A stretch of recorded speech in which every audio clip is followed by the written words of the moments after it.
मंगल सुप्रभात।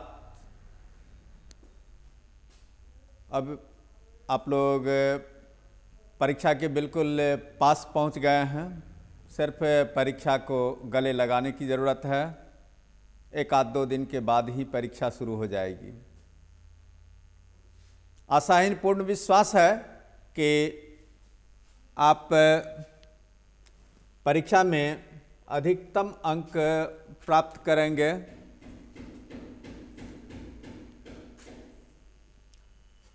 तो इसी शुभकामना के साथ आज संभावित प्रश्नों पर थोड़ा सा विचार कर लिया जाए।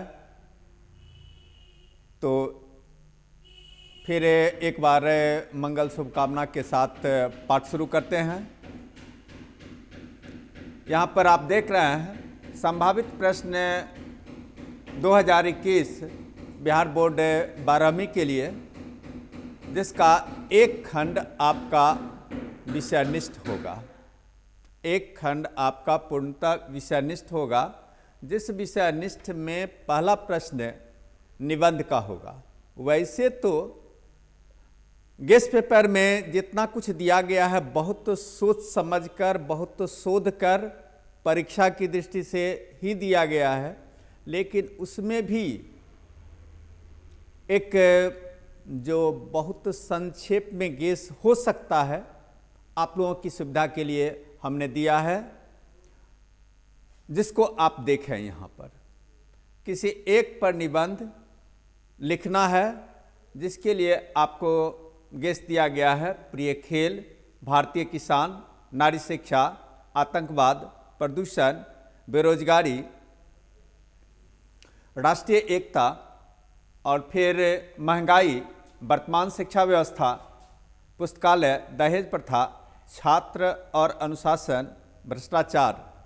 इस तरह आपने देख लिया कि यह एक संभावित प्रश्न है निबंध के लिए।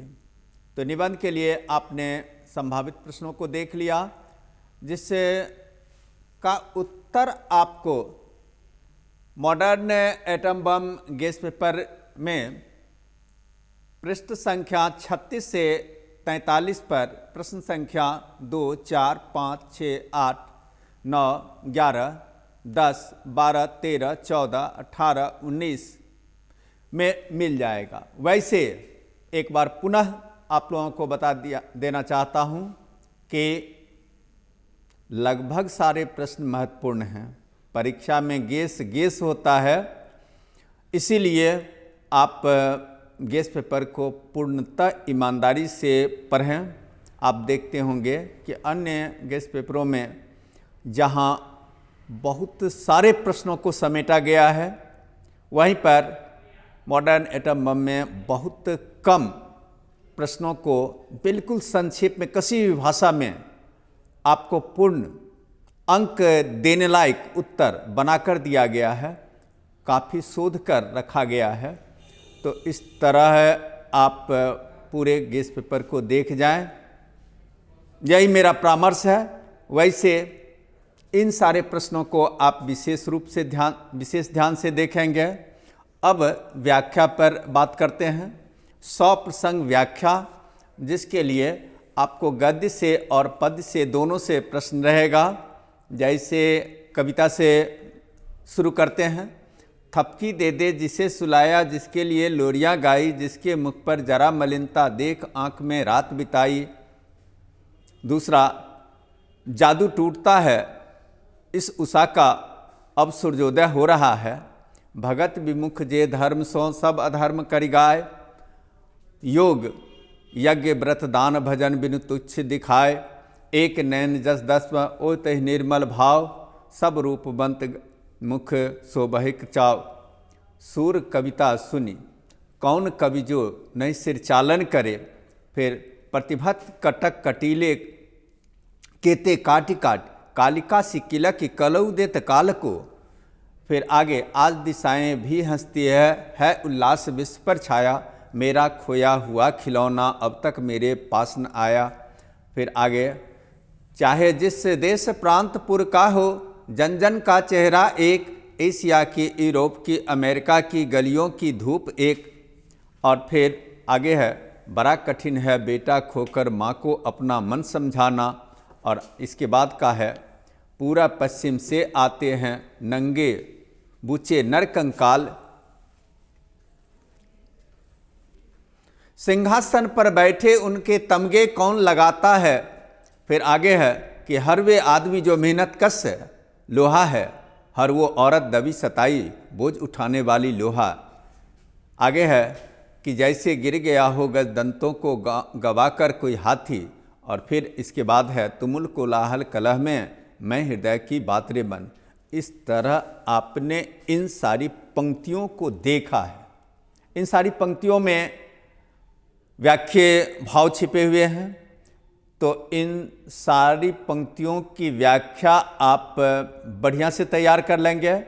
बाकी जो व्याख्याएं पंक्तियां हैं, उन सारी पंक्तियों को भी आप ध्यान से पढ़ने का ही प्रयास करेंगे, इस पर विशेष ध्यान देंगे। इन प्रश्नों का उत्तर आप गेस्ट पेपर में 18 से 20 पृष्ठ संख्या है। प्रश्न संख्या 7, 8, 10, 11, 13, 14, 15, 16, 17, 19, 20, 21, 23 पर आपको देखना है। अतिरिक्त भी आप देख लेंगे। बार बार अतिरिक्त भी कहा जा रहा है, इसलिए कि गेस्ट पेपर में बहुत शोध कर प्रश्नों को समेटा गया है, उसका उत्तर लिखा गया है। आगे है गद्य से, नर नारी पूर्ण रूप से समान हैं। इसके बाद भी पंक्ति है। और फिर सच है, जब तक मनुष्य बोलता नहीं तब तक उसका गुण दोष प्रकट नहीं होता। आगे है, मृत्यु के समय स्मृति साफ हो जाती है। और अब घर जाओ तो कह देना कि मुझे जो उसने कहा था वह मैंने कर दिया। फिर आगे है, प्रत्येक पत्नी अपने पति को, इसमें बीच में जगह छूटी हुई है, उसमें और पंक्ति है, प्रत्येक पत्नी अपने पति को उस रूप में देखती है जिस रूप में लता वृक्ष को देखती है। जिस पुरुष में नारीत्व नहीं अपूर्ण है। आगे है, उन्हें चाहिए कि वे उन विधियों का उल्लंघन करें, परंतु उन्हें औचित्य का ध्यान रखना चाहिए, क्योंकि अनावश्यक एवं अनुचित प्रयत्न कभी भी न्यायपूर्ण नहीं माना जा सकता। फिर आगे, आदमी यथार्थ में जीता ही नहीं रचता भी है। फिर अगला है, फौजी वहाँ लड़ने के लिए हैं, वे नहीं भाग सकते। और फिर यहाँ गैपिंग देख रहे हैं, इसका मतलब उसमें कुछ और पंक्तियाँ हैं जो आप किताब के सहारे देख लेंगे। गोली मार दी जाती है, अर्थात भागने पर गोली मार दी जाती है। वसुंधरा भोगी मानव और धर्मांध मानव एक ही सिक्के के दो पहलू हैं। और फिर अगला है, बिना फेरे घोड़ा बिगड़ता है और बिना लड़े सिपाही। इन सारे गद्य की पंक्तियों, ये गद्यात्मक पंक्तियां हैं, इन सारे गद्य की पंक्तियों का उत्तर आपको यहाँ पर एटम बम में मिल जाएगा, जिसमें आप देख रहे हैं मॉडर्न एटम बम में पृष्ठ संख्या 8 से 15 पर प्रश्न संख्या 1, 2, 4, 5, 6, 9, 10, 11 और 13 पर मिल जाएगा। बाकी शेष प्रश्नों को भी आपको ध्यान से देख लेना है। अगला प्रश्न है पत्र लेखन। पत्र लेखन के लिए भी मैंने आप लोगों को कुछ गेस दिया है, जिस पर आपको विशेष ध्यान देने की ज़रूरत है। अपने जीवन के लक्ष्य का वर्णन करते हुए पिता के पास पत्र लिखें। परीक्षा की तैयारी के बारे में बताते हुए अपने मित्र के पास पत्र लिखें। बैंक शाखा प्रबंधक के पास पासबुक खो जाने की शिकायत करते हुए नया पासबुक निर्गत कराने हेतु आवेदन पत्र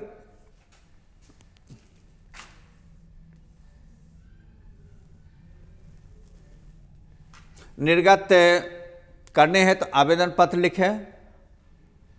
अपने क्षेत्र के नगर पालिका अध्यक्ष या नगर निगम अधिकारी को क्षेत्र में समय से सफाई न होने की शिकायत पत्र लिखना है।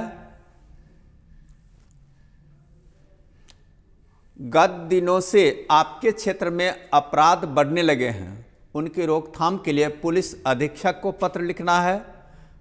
और फिर अंतिम है, पुस्तकालय में हिंदी पत्रिका उपलब्ध कराने हेतु प्रधानाचार्य को आवेदन पत्र। इस तरह आपने देख लिया कि कुछ व्यक्तिगत पत्र और कुछ आवेदन पत्र आप लोगों को परीक्षा की दृष्टि से विशेष महत्वपूर्ण बताया गया है। एक तरह से यह गेस है। इस गेस को गेस के रूप में आप विशेष तौर पर ध्यान देंगे, अन्य प्रश्नों को भी देख लेंगे।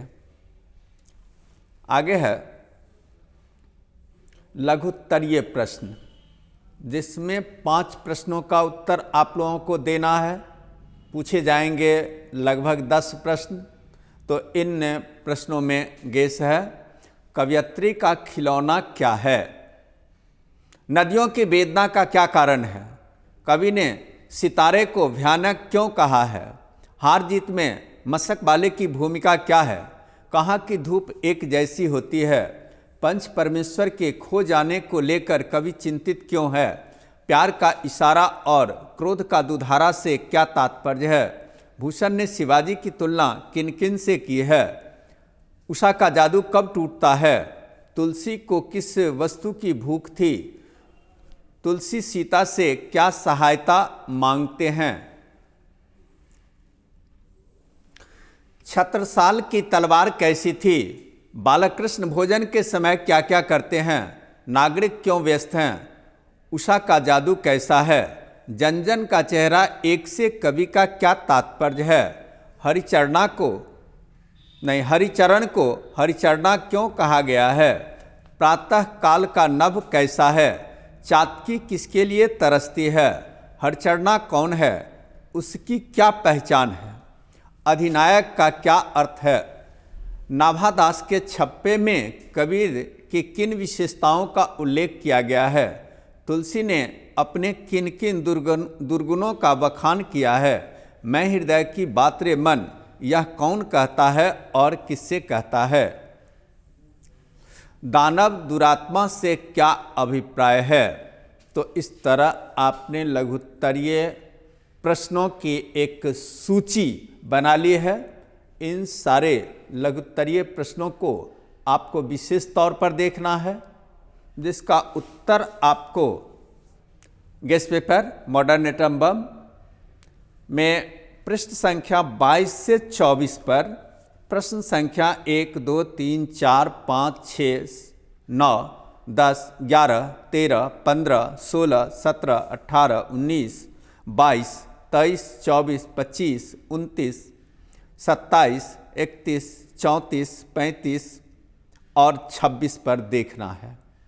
अतिरिक्त भी प्रश्नों को देख लेना है, शेष प्रश्नों को भी देखना है।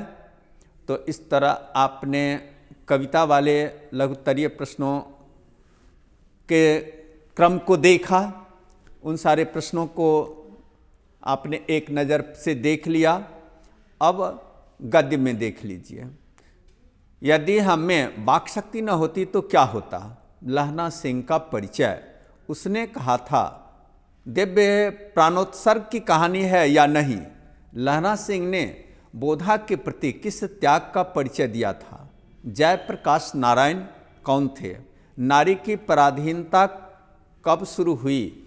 अर्धनारीश्वर की कल्पना क्यों की गई? प्रवृत्ति मार्ग और निवृत्ति मार्ग क्या है?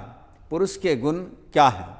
रोज कहानी में मालती को देखकर लेखक ने क्या सोचा? गैग्रीन क्या है? मालती के पति का परिचय दें। भगत सिंह कैसी मृत्यु को सुंदर मानते थे? पुंडलिक जी कौन थे? धांगर शब्द का क्या अभिप्राय है? विष्णु कौन है? विष्णु मानक को लड़ाई में क्यों भेजती है? प्रगीत क्या है? हेडमास्टर कलीराम ने ओम प्रकाश को क्या आदेश दिया था? क्या जूठन शीर्षक सार्थक है? तिरछ किसका प्रतीक है? शिक्षा का अर्थ और कार्य क्या है? तो आपने इन सारे गद्यात्मक लघुत्तरीय प्रश्नों को देखा।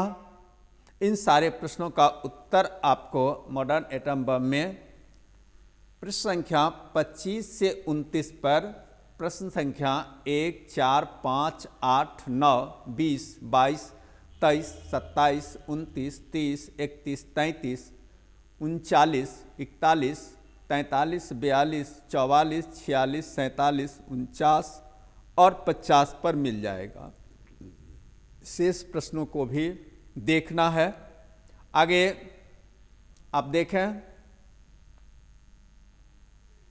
दीर्घोत्तरीय प्रश्न है। दीर्घोत्तरीय प्रश्नों में आपको 3 प्रश्नों का उत्तर देना है, जिसमें आपके मन पर निर्भर करता है कि आप गद्य से दें कि पद्य से दें। लगभग 6 प्रश्न आपको दोनों मिलाकर पूछे जाएंगे। तो उसके लिए एक अनुमान है। अर्धनारीश्वर पाठ का सारांश या उद्देश्य को स्पष्ट करें।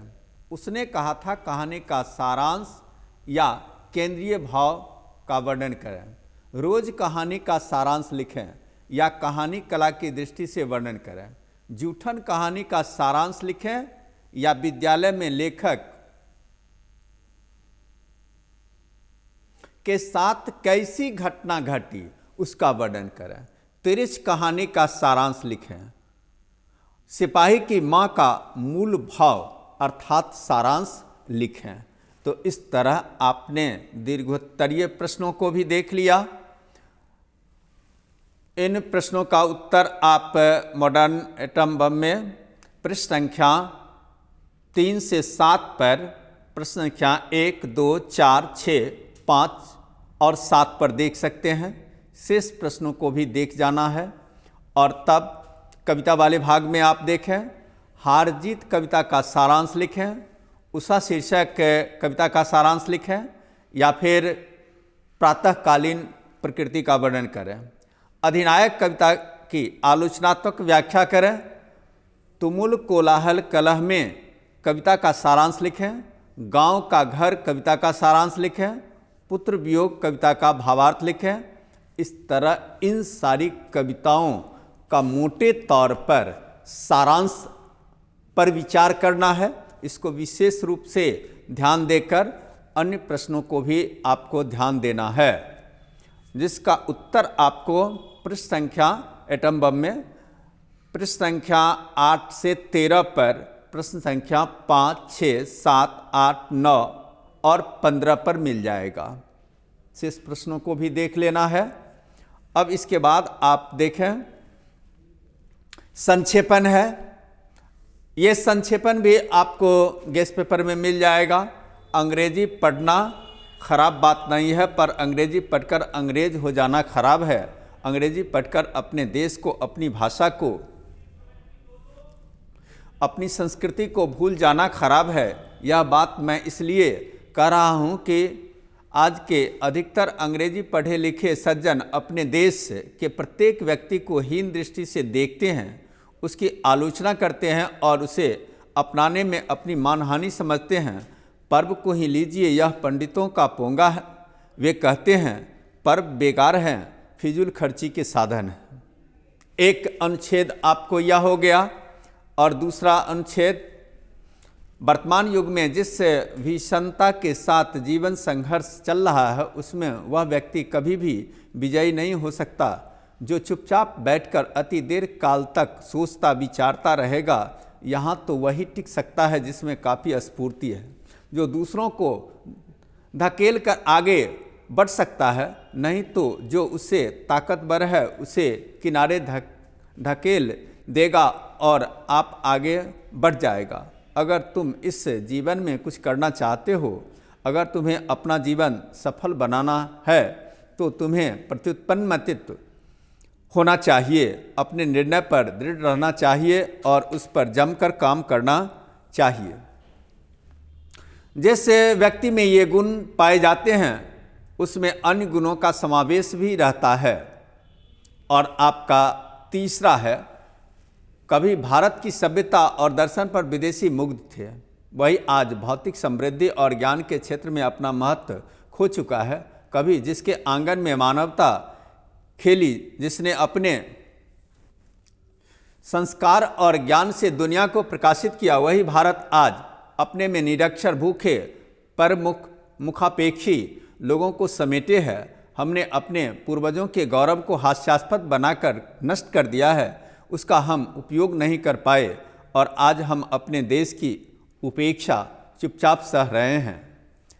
और इसके बाद का है, ईश्वर को न तो मानव के प्रयासों की अपेक्षा है और न मानव से अपने अनुग्रहों का प्रतिदान ही चाहता है। वह स्वयं राजाधिराज है, उसके संकेत मात्र से उसके असंख्य गण पृथ्वी, आकाश और सागर छान डालते हैं। उसके समक्ष शूद्र मानव के प्रयासों का कोई मूल्य नहीं है। जो मनुष्य उसके निर्धारित पथ पर प्रसन्नतापूर्वक चलता है, वह ईश्वर का सच्चा सेवक है। जिसे ईश्वर में अविचल श्रद्धा है, वही ईश्वर का सच्चा सेवक है। जिसे ईश्वर में अविचल श्रद्धा है, सांसारिक दृष्टि से कोई काम न करने पर भी उसकी गणना ईश्वर के सेवकों में होती है, उसका जीवन निरर्थक नहीं होता है। इस तरह आपने 3-4 अनुच्छेदों को देख लिया।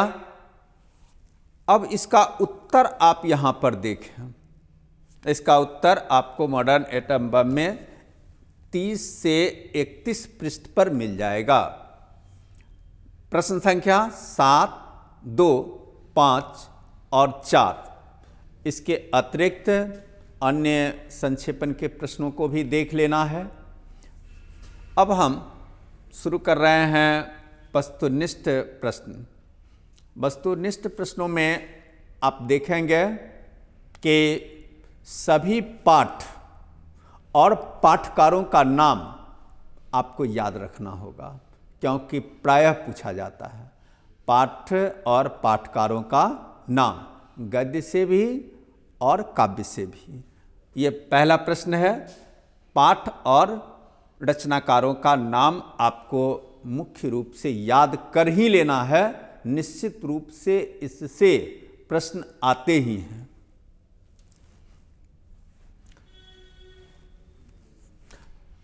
इसका उत्तर आपको मॉडर्न एटम बम में पृष्ठ संख्या 46 से 51 पर मिल जाएगा। आप आसानी से उसको देख सकते हैं, याद कर जाएंगे। और तब व्याकरण में आपको ध्यान देना है कि किन किन पाठों से अधिक प्रश्न पूछा जाता है। वैसे तो पूरे व्याकरण से कहीं से भी पूछ देता है, लेकिन मुख्य रूप से जिस जाता है उन पर हम बात करते हैं। उन पर बात करने के क्रम में आपको जान लेना है कि समास से, उपसर्ग से, संधि से और मुहावरे से। इसके बाद आप यहाँ पर देखेंगे किन किन पाठों से अधिक प्रश्न पूछे जाते हैं और उन प्रश्नों में अधिक लोक प्रचलित मतलब अनुमानित, जो परीक्षा की दृष्टि से अनुमानित है, उसकी चर्चा कर दी गई है।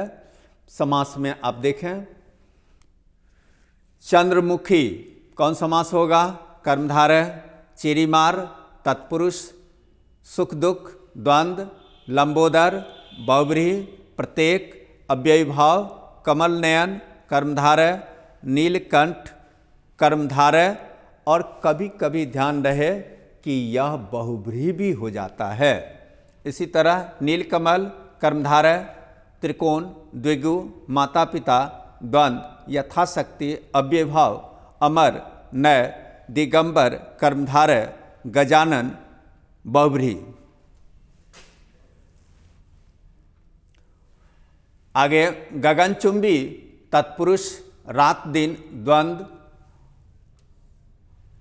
और त्रिभुवन द्विगु होगा। अब हम संधि पर बात करते हैं। विद्यालय का संधि विच्छेद होगा विद्या जोर आलय। उल्लास का संधि विच्छेद होगा उत जोर लास। मनोयोग का मनः जोर योग। निश्चल का निह जोर चल। पावक का पौ जोर अक। शयन का से जोर अन। जगदीश का जगत जोर ईस। वांग्मय का बाक में जोर मैं। निरोग का निह जोर रोग। जगन्नाथ का जगत जोर नाथ। यहाँ पर ध्यान रहे कि यहाँ पर हलंत छूट गया है, हलंत यहाँ पर पड़ेगा। पवन का पो जोर अन, सायक का सई जोर अक। इसके आगे नायक का नई जोर अक, भवन का भो जोर अन, अनुच्छेद का अनु जोर छेद, इत्यादि का इति जोर आदि, एकैक का एक जोर एक, उल्लेख का उत जोर लेख, नयन का ने जोर अन, स्वागत का सु जोर आगत, संबत का सम जोर बत, गिरीश का गिरि जोर इस, प्रत्येक का प्रति जोर एक, उज्ज्वल का उत जोर ज्वल।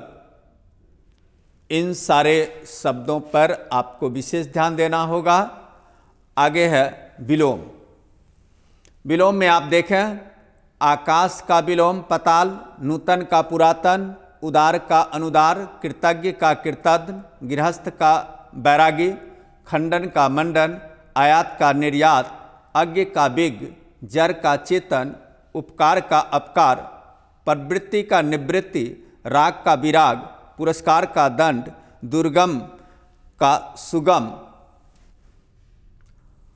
पर्यायवाची में आप देखें, देव का देवता अमर, आग का अनल पावक, पानी का जल वारी, पत्नी का भार्या अर्धांगिनी, चंद्र का सोम निशाकर, गंगा का भागीरथी, देव नदी, जंगल का विपिन अरण्य, कमल का नीरज पंकज, सूर्य का भानु रवि, पृथ्वी का भूमि धरती,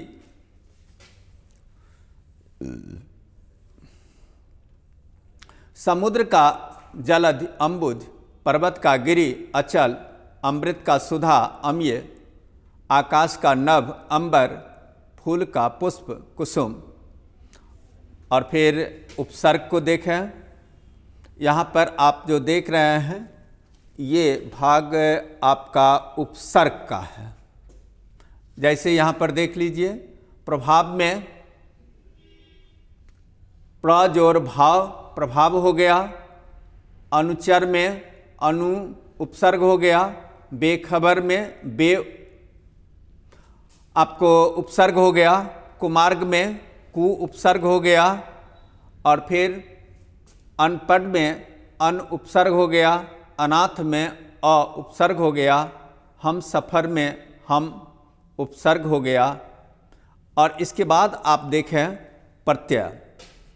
यहाँ पर आप देखें पाठक, पाठक में क प्रत्यय है, बैठक में क प्रत्यय है, रखैल में एल प्रत्यय है, इसी तरह होनहार में हार प्रत्यय है, तैराक में आक प्रत्यय है, पढ़ में पढ़ाई में आई प्रत्यय है, साहित्यकार में कार प्रत्यय है।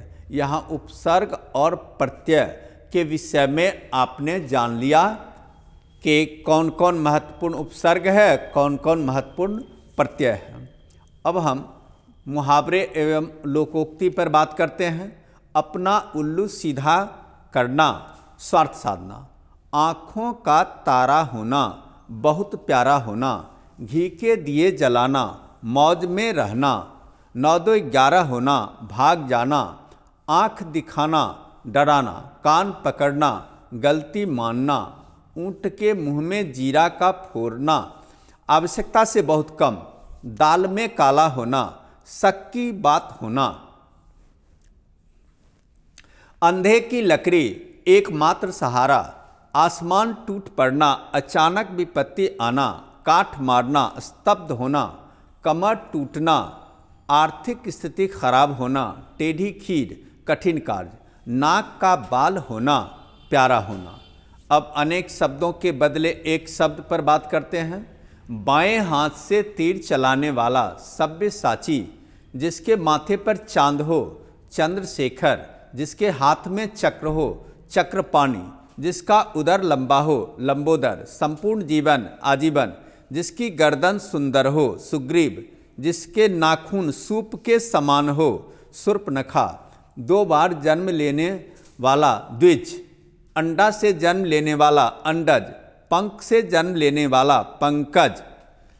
इसके बाद अन्य आप देखें, कुछ प्रश्न व्याकरण के अन्य भाग से भी पूछे जाते हैं। जैसे संज्ञा के कितने भेद हैं, तो 5, सर्वनाम के कितने भेद हैं? तो 6। विशेषण के भेद कितने हैं? तो 4।